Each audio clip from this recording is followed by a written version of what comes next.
Well, when I was growing up here in Manatee County, as a young guy, we didn't have what people have now. I went to school, didn't even have shoes on. We used to eat minnows out the ditch, and it was all right with us. And our first school was church houses. We went to church houses school. And after we left the church house, we were getting a certain grades, we went over Bowles Funeral Home.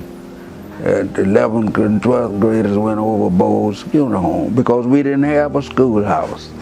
All of our schools was a church house. Then later, they built a school. And when they built this school, Lincoln, it's Memorial High School. It wasn't Lincoln then. When I went to school, it was just Memorial High School because we didn't have a school here in Palmetto at that time. So it's an amazing thing how we had to do a whole lot of things. First thing, we had to understand one another at the school. And our teachers sometimes were teaching more than one grade. And we learned, the amazing thing we had to do, we look at kids now, they have food, lunches and all that. We go down and eat, go in Pat's Grove and get us some fruit and eat the fruit. And we didn't do that, we'd go in somebody's farm and eat lettuce and cabbage and that kind of stuff because we didn't have what the young folks have today.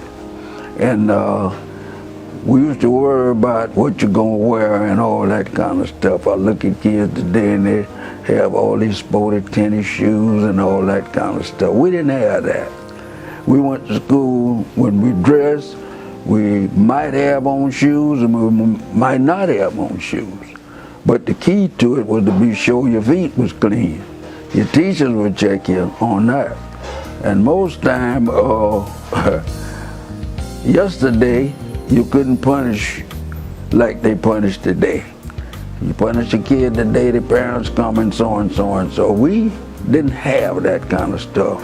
We did something we didn't have any business doing, you would be punished, and the teacher would spank you. A lot of them had bows, and some of them just had what we call Palmetto switches. Just go outside and go in the Palmettos and cut a switch from that and do it that way.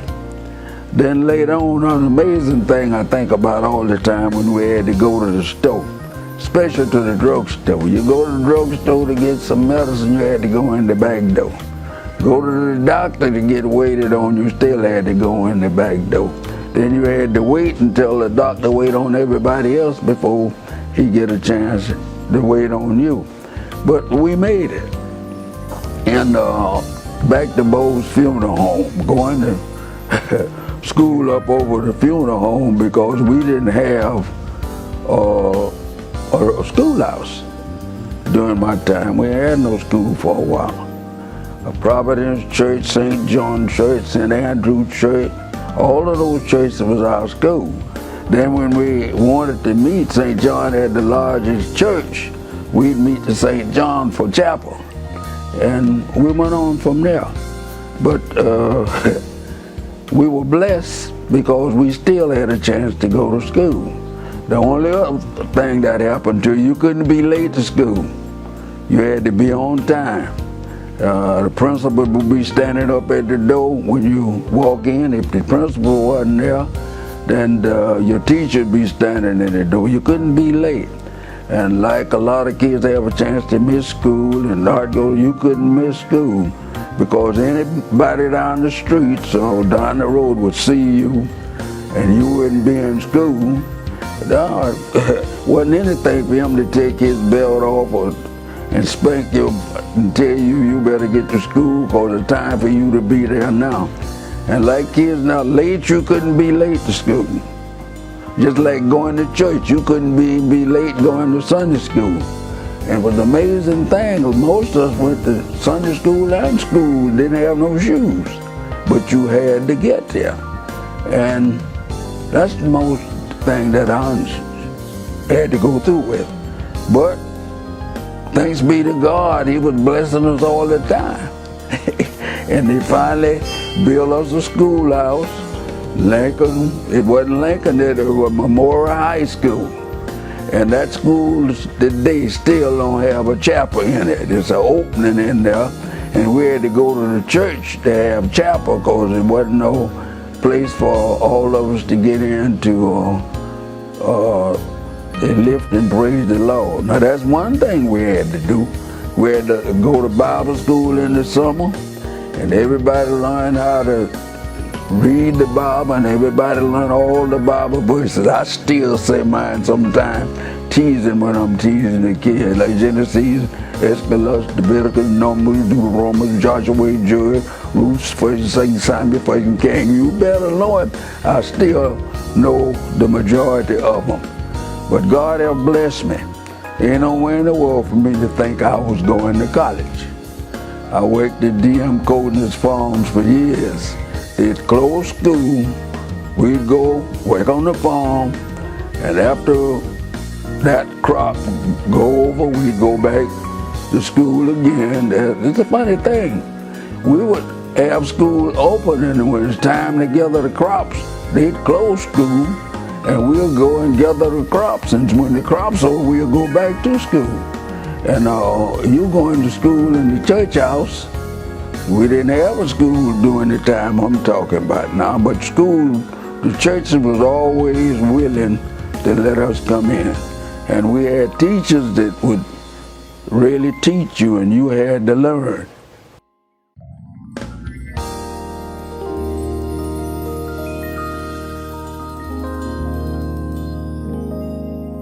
I never thought I was going to college. If I hadn't went in the Navy, did 2.5 years in the Navy, and I came back home, and I was going to Don Thompson Vocational School in Tampa. And a guy over there named we call him Big Jim, he told me, he said, man, you want to go to college? I said, yeah, I'll go to college. He said, well, let's go to Florida A&M. So he made a call and called the coach that was up there, and his name was Jake Gaither. And I didn't know too much about it. Pete Griffin was my high school coach, and I didn't know he was there. And when I got to Florida A&M, Pete Griffin was there. And as soon as I walked in the door, Big Jim was about 6'2" or 6'2 and a half. Here I'm behind me. Jake Gaither didn't even see me. And when Jim stepped out the way, he told Coach Gaither, said, there's Shannon, just a joker we call Shorty Shannon. Say, man, he can run a football. And Jake Gaither looked up and saw me and went to laugh and said, you Shannon? I said, yeah. He said, get up off your knees, baby. You teasing me. But anyway, I was weighing about 122 pounds, or a little better than that. And I dressed out one day and I went out on the football field, and they lined us all up. And I ran everybody. He said, man, I didn't know you was that fast, so we lined up again. I did the same thing. I'm out running guys 6 feet and all that kind of stuff, but that's just the way it was. I could run. And then later on, I was a starter. They wouldn't let me start because they said I was too small, but I was playing. When they softened up the defense, then I would go out there and do my thing. Once I get across the line of scrimmage, they knew wasn't nobody gonna catch me. So I had, oh God, I might have about 10 or 15 touchdowns before I decided I wasn't gonna play no more. And after I graduated from college, Jake Gaither needed a trainer. And he asked me, did I want to be a trainer? I told him, yeah, I'll try. And I didn't know nothing about taping. And 2 guys from Gainesville was coming to Florida all the time, talking and helping coach and all. So I told Don Gill and Sam Lade, they were the head trainers at Florida Gators. And they taught me how to tape and take care of athletic injuries. And boy, what you talking about? I said I was gonna leave, and said, no, you can't leave. And they told me if I was a white boy, I'd be up there with them at Gainesville. But that was my career at Florida A&M. Then all of a sudden, I found out that high school was paying more than college. So I put in for my application in to go to a high school. First, I couldn't get a job home. That was the thing that was bothering me. And so I went over to Florence Villa, to one of those places there, and got a job, and I was working over there. And some kind of way I got a car, and I slipped home, and one day I was at home, and Mr. James Tillman said, "Aren't you a coach?" I said, "Yeah, I'm a coach." He said, "We're going to look out for you." But waiting for him to look out for him, I got a job over in Bradenton at the youth center. Bradenton Youth Center. I was working over there, and one guy named Ed Dick came by and saw me. He said, "Man, didn't you go to college?" I said, "Yeah." He said, "Why are you here?" I said, "Well, right now I don't have a job." Then they talked to Mr. Blackburn, which was superintendent during this time, and he asked me, could I coach or could I teach or what? And my first job at Lincoln was, I was at Lincoln, but I had to go to elementary school and teach the elementary kids physical education. Then one day they decided to let me come to Lincoln. And then I went to Lincoln and worked for a while, and I worked as an assistant coach for a while, and they brought Hepburn in, and I learned a lot from him because he was a quarterback. Then they brought Vereen in, and I learned extra from him. And when they left, both of them got a job down in Miami. And when they left, Mr. Tillman asked me, he said, "Boy, could you coach?" I said, "I think so." So he said, "We're going to make you head coach." I said, "Well, if you make me head coach, I think I could handle it." And I was blessed because at Lincoln, I think during my coaching time, I might have lost about 2 games. And I lost them because we went to a town and they told us, if you win, you ain't going to leave here. That was the first one we lost like that. Then we went to another one, and they told us the same thing, so we slipped back on the bus and came back home. So that was the only 2 games I lost, and I was lucky because I coached a whole lot of great guys. Never thought they were going on. Ain't no way for me to think they was going to go on. Some kind of way I was coaching ladies basketball too. I coached some ladies basketball. I think about Miss Coverton out there. She played basketball for me when I was at Florida A&M. You never know who gonna be somewhere where you gonna show up and coach or teach or something like that. Then all of a sudden they made consolidated the schools, and from doing that, I got a chance to coach many of guys that went on further. And I'm blessed today because I messed around and went to Manatee High School and didn't know I was going to make that move. And I was blessed to be there. So right now, I call myself retired, but they still call me, and I go tape and take care of athletic injuries and say the prayer and do the pep talk. Let me give you something what I say in the dressing room. We wounded them. They have fallen at our feet. The Lord's our shepherd. They shall not rise. Allah. We got to be hostile, agile, and mobile. We go ask no quarter and we give no quarter. We kill a mosquito with an axe. Let's go get them. All right, the young folk nowadays, they took regular punishment out of school, so they feel like they're grown and don't have to go and don't have to study and all of that, you know. And I look back a few years back that I would get in my car and ride around at night. And you had to be home and off the streets at 10 o'clock. And if you didn't, I'd get out and put my belt on your butt and then get you the next day. And you would do what you're supposed to do. Now, They don't think they're supposed to study. Nobody can do anything to you. But you need to decide that you're going to get yourself an education and go further in life. And you should be encouraged to do it, because if you look at the TV and look at those guys that's in college and those that go ahead on to play pro ball and all that, yesterday you couldn't do that. It was hard for you to even get in a high school. It was hard for you to get in a college. But today, you got all kinds of chances to go to class. Yesterday, you get punished if you didn't go to class.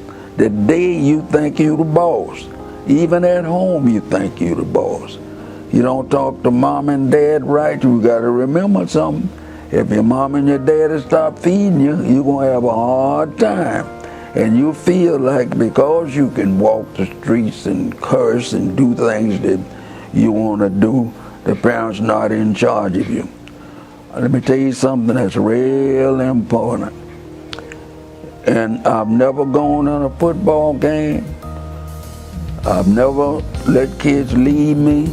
The first thing we do before we go out on the field is thank God for us getting together. We pray and say a prayer and whatnot. And the other thing we do, if I get in my car and ride around at night and you wasn't home like you supposed to be, I get out of my car and put my board on your behind, and you would do what you need to do.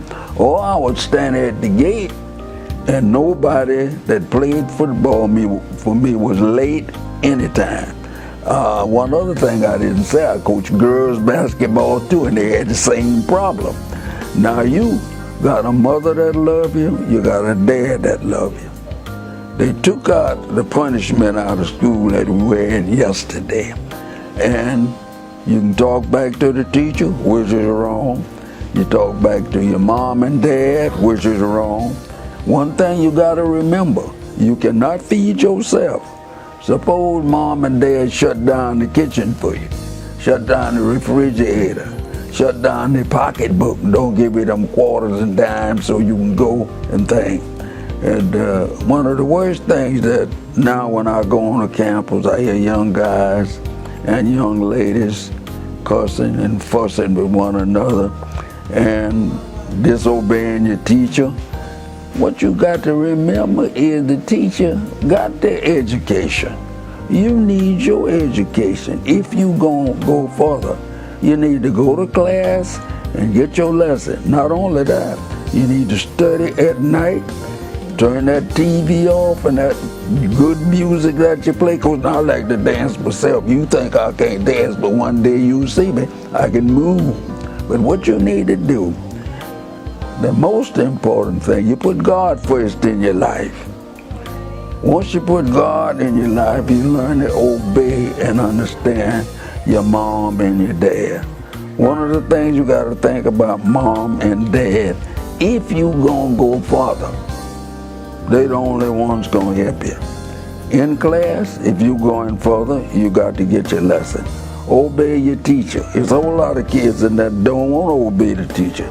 There's a whole lot of kids in that talk, and you can't even get your lesson from listening to what they got to say.